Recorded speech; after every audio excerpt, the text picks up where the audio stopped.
Good. How are you today? I'm all right now. Good form. Sleepy head, but good form. And can you believe it's the bloody last day of March? It's like, where did those 3 months go? Like I know tomorrow is your favorite day of the year, then. Thursday? Food's Yeah. Day. And we have so many jokes planned. It's going to be amazing. Oh, I'm gonna Uh, frighten I, you. yeah, you're going to frighten me. Yeah. I'll tell you what. Today is well. Actually, I'm looking forward to tomorrow actually because Thursday, Friday, Saturday are really, really nice. Tomorrow's going to be 19 degrees, right? But we have to get What? over today. Yeah, we have to get over What? today first because it's going to be wet this morning. Now, some places will get particularly heavy showers. They won't last very long, but we are going to see rain across most parts today. Okay. Temperatures about maybe 11 or 12, but then yeah, tomorrow up to 19 in places. Isn't that mad? That is, yeah. And yesterday was gorgeous, wasn't it? Yeah, savage. Yeah, and by the way, I didn't think of it at all myself, but a lot of people I saw on Instagram and Twitter last night having barbecues. I was like, didn't think of that. I should have done that. Oh, I didn't even spot that. You know what I noticed was people just a big sweaty head close up selfie, and people going, "Can't believe I tried to run in that heat."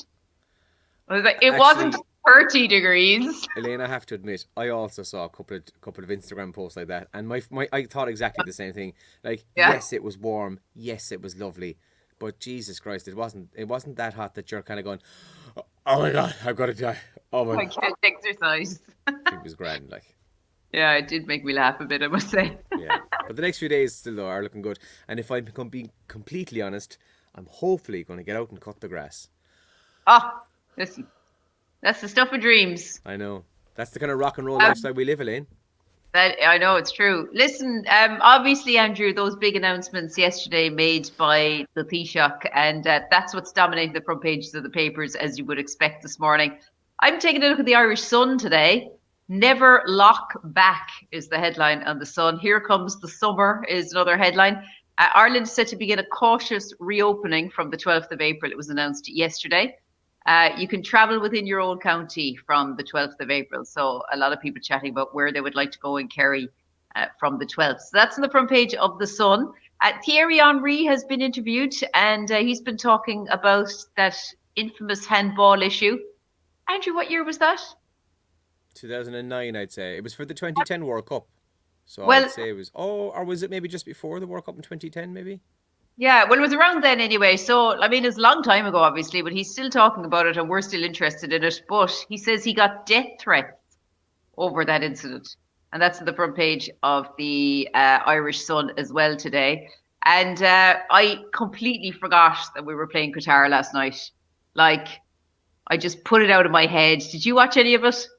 I watched some of it. I couldn't watch it all, and that'll become clear why later on. But Because it was yeah, so I watched some bad. of it. Well, I was actually on the phone to my dad last night, and my dad had watched it all, and he said it was just the same old shite. Crap, like, in fairness. Well, Yeah. Qatar, world beater in soccer, drew 1-1 with us last night. So that's another dismal result, I would say, for the Irish team. That's also on the front page of the Sun last night, or it's on the front page of the Sun this morning, even not last Yeah. night. The Examiner on the front page this morning. Picture of Micheál Martin there, and the quote. A lot of papers have this. We are on the final stretch as he announces the easing of COVID restrictions. Teachers in Gardaí furious at loss of vaccine priority. And then they have kind of that little box there. You'll see it, kind of a little purpley box. The gradual reopening, and much like you just said there, Elaine, they kind of give the date. So immediately, those who are fully vaccinated are allowed to meet others who are fully vaccinated. April 12th, as you mentioned, the 5 kilometre limit will lift. April 19th, intercounty training will return for GAA players. Golf courses and tennis on the 26th, along with underage training, and the number of people who are allowed to attend a funeral will increase to 25. Then there's two that are a little bit dodgy because there's no actual. There's a proposed date, but not an actual date. So from the 4th of May, hairdressers and salons will reopen, it says. But then in another paper, may reopen, it says. So we'll have to kind of wait and see what happens there. And speaking of hairdressers and salons, this is a mad story. Gardaí get haircut at the station. Up to 8 members of An Garda Síochána had their haircut by a colleague last week at a Dublin station in breaches of COVID-19 guidelines. Although personal services such as barbers and such are closed, it's believed that the Garda, who may have been a barber previously, cut up to 8 members of the station's hair. Personally, and maybe I'll get attacked for this, I don't have a real problem with that. Those boys all work together. Gardaí are supposed to be presented well and have a haircut and be clean shaven and all that kind of thing. I personally don't have a problem, but I can see why somebody might get annoyed because they can't get their hair done.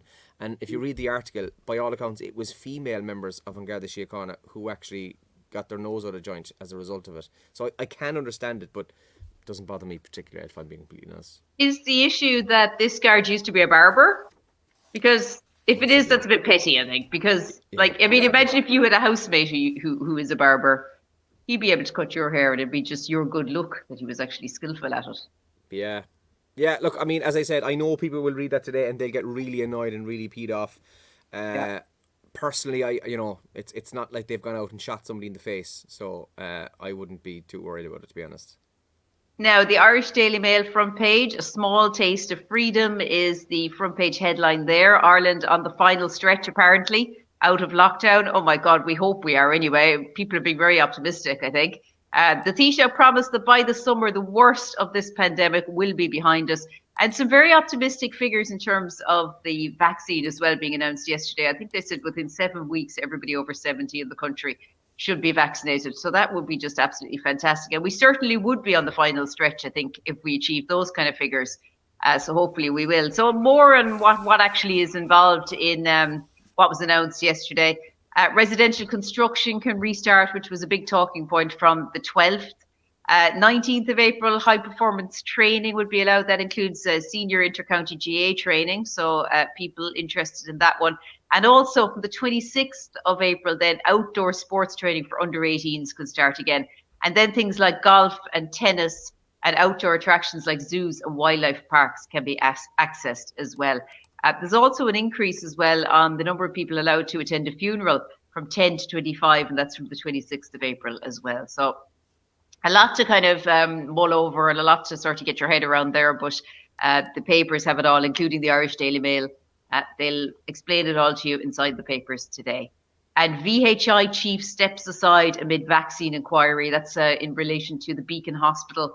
That's also on the front page of the Irish Daily Mail this morning, Andrew. Yeah, and the exact same in the Irish Times. More about the restrictions and the announcement yesterday, and exactly that same story. VHI chief steps aside as the inquiries at the Beacon Hospital vaccination has been ordered, as claims the hospital offered COVID-19 vaccine to health insurance figures with whom it did business. So this story will rumble on. That's also in the Irish Times there this morning. Now, some of the top trends that we're waking to today. Ireland v Qatar, 1-1 draw finished up, and that's one of the top trends that we're waking to today. They're 58 in the world. They're joint 58 with another footballing great, Burkina Faso. And Ireland, are we 42 in the world at the moment, Andrew? Yeah, 41 or 2. Yeah, one or the other.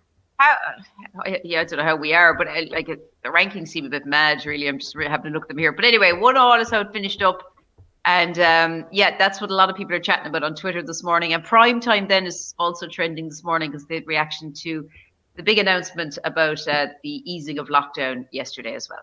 Yeah, I think we were up to 31 or 32, so we've dropped 10 places or so in the last, I suppose, since the Euros really, but I was at the Euros actually in France in 2016. Home of the Year is trending this morning as well. The last finalist for Home of the Year 2021 was chosen last night. I didn't see it, so I have no idea what it would look like or was it any good. And All the Irish is trending. Now, All the Irish means all the Irish channels. They froze last night just after 9 o'clock. So RT1, RT2, Virgin Media 1 and 2, and TG Cahir and Virgin Media 3 all froze. No one knows why. Every other channel worked, but only the Irish channel just froze solid and didn't work for about a half an hour, which meant that's why I couldn't watch the Irish game fully because I don't have Sky Sports, so I was watching it on RT2 and it just froze. I think it was about the 59th minute. And then I also had to take this photograph because I flicked to RT1 and here was Sharon. Oh, poor Shazza. So that was Sharon on screen for half an hour. Just like that. Great, sir. Lucy Kennedy, it's on my phone. I took another photograph of Lucy Kennedy kind of sitting on a couch because Living with Lucy was on, so it was just like. So yeah, they kind of froze at unfortunate moments there. But yeah, I was on Twitter then this morning to see was there any reason why, because I thought first of all it was my TV, and I tweeted about it. Our own Deirdre Walsh tweeted me back, said it happened to her as well. The reason my father rang me then late last night is because your channel is frozen. So theirs are frozen too. So it was obviously a nationwide thing, but I have no reason or why. So that's obviously trending as well this morning. So don't exactly know what happened there, but yeah. Somebody must have hit something. Yeah, God, it's a poor old Sharon to be left by that, looking like that though. You'd oh lads, that's awful for her. It's funny though. Probably I'm sure she looks stunning as well. Like it's just freeze frame is always unflattering. Yeah, Um, and just for the record, by the way, I'm a huge fan of Sharon Violan. Before we start oh getting yeah. views, guys saying, "Oh, you're so cruel," I'm just saying that's what it froze on last night. Right, listen, we've got a busy show on the way between 7 and 9. We're live in a couple of minutes on Radio Kerry. So we'll have our birthday book. We've loads of good music coming up on the show today. We're going to play some Oasis. We got some Lizzo. There's let me see who else we got. We've got some Train on the show, Hudson Taylor coming up. Did you watch Ant and Dec Saturday night? I know we already talked about this, but did you see the karaoke part? I did. Yeah, yeah. Yeah. We're going to play that song properly on the show as well today. Nice. Yeah. Yeah, the karaoke bit can be real hit and miss with them. Like, the word could be yes, and they kind of go, coffee. It gets really awkward then. Because they win 500 quid, I think. But yeah, we've got a busy one coming up. So between now and 9 this morning, lots happening. And yeah, we'll talk to you in a few minutes on the radio. In the meantime, have a good day. Good luck.